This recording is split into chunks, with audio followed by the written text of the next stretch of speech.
ডান্ডা দিয়ে আমার ভাইকে মেরে তার অধিকার হরণ করতে চাই, আমরা বেঁচে থাকতে তা হইতে দিব না। সন্ত্রাস চলবে না, মাসল পাওয়ার পলিটিক্স চলবে না।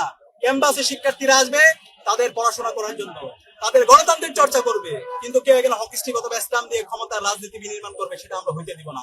আব্দুল্লাহ আল মাহমুদকে ছাত্র দলের বিভিন্ন পর্যায়ের সন্ত্রাসীরা তাকে হত্যার হুমকি দিয়েছে। এই পটুকার যখন হয়েছিল তখন এই সাথে সাথে শিক্ষার্থী সেই ফেসবুক পোস্টের মধ্যে ক্লিয়ার করেছে এই পোস্টটা সে দেয়নি, এটা হচ্ছে একটা ফেক পোস্ট। পরবর্তীতে সে তার জীবনের নিরাপত্তার জন্য শাহবাগ থানায় যায়।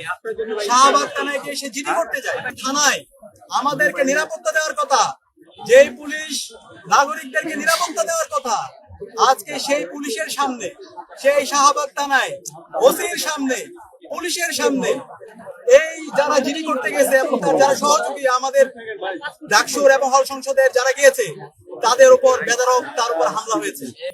এটা ইতিহাসের একটা লজ্জাজনক অধ্যায়। বর্তমান সরকারের কাছে অনুরোধ করতে আমরা জিজ্ঞেস করতে চাই, স্বরাষ্ট্রমন্ত্রীর কাছে আমরা জিজ্ঞেস করতে চাই, মাননীয় প্রধানমন্ত্রী তারেক রহমানের কাছে আমরা প্রশ্ন করতে চাই, এটা কি আপনার গণতান্ত্রিক চর্চা? এই কি গণতন্ত্র? একজন বিশ্ববিদ্যালয়ের শিক্ষার্থী তাকে মৃত্যুর হুমকি দেওয়া হচ্ছে। সেই হুমকি যখন দেওয়া হচ্ছে সে তার জীবনের নিরাপত্তা করার জন্য যখন সে থানায় সাধারণ ডায়েরি করতে যাচ্ছে, সেই জায়গায় সন্ত্রাসী নিয়ে এসে মত তৈরি করে তাদের উপর নৃশংস কায়দায় হামলা করা, এটাই কি গণতন্ত্র? এটাই কি বাংলাদেশ? এটাই কি নতুন প্ল্যান? সুতরাং আমরা আশা রাখবো দ্রুত সময়ের মধ্যে বিশ্ববিদ্যালয়ের প্রশাসন এবং দেশের যেই স্বরাষ্ট্র মন্ত্রণালয় আছে তারা দ্রুত সময়ের মধ্যে এই সন্ত্রাসীদেরকে বিচারের আওতায় নিয়ে আসবে। এবং এর সাথে এই যে যারা হত্যার হুমকি দিয়েছে মাহমুদকে, এই হত্যার হুমকির সাথে যারা জড়িত আছে তাদেরকে যেন বিচারের আওতায় নিয়ে আসা হবে। যে ভাই এই জিনিসটা পুলিশের কাছে গেলে সব হয়ে যায়। পরে আব্দুল্লাহ মাহমুদ তিনি নিজের থানায় যান জিডি করার জন্য, যে আমার নামে একটা ভুয়া ফটোকার্ড ছড়িয়েছে।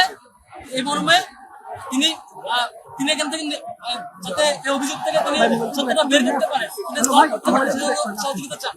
যেখানে জিডি করার জন্য থানায় সহযোগিতা পাওয়ার কথা, থানা হচ্ছে সেফ জায়গা, যেখানে পুলিশের কাছে আশ্রয় নিতে যাবে, সেখানে তাকে থানায় মত করা হলো, তাকে আক্রমণ করা হলো, জিডি নেওয়া হলো না, 1 ঘন্টা 1.5 ঘন্টা বসে রাখা হলো।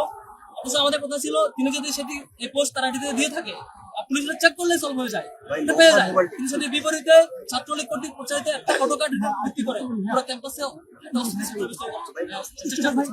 আমার মনে হয় তাদের উদ্দেশ্য ক্যাম্পাসে একটু মারামারি লাগানো, তাদের উদ্দেশ্য ক্যাম্পাসে সংঘাত লাগানো। সংঘাত লাগাতে পারলেই তারা পারবে। না হলে একটা ভুয়া ফটোকার্ড ছাত্রলীগ ছড়ায়, সেটাকে কেন্দ্র করে থানায় গিয়ে মত করা, লিগ্যাল অ্যাপ্রোচে না গিয়ে বরং তার সহযোগিতা যারা গিয়েছিলেন সাথে সবার উপর অ্যাটাক করা হলো, মোসাদ্দিক জুবাই সহ আরো যারা গিয়েছেন সবার উপর আক্রমণ করা হলো।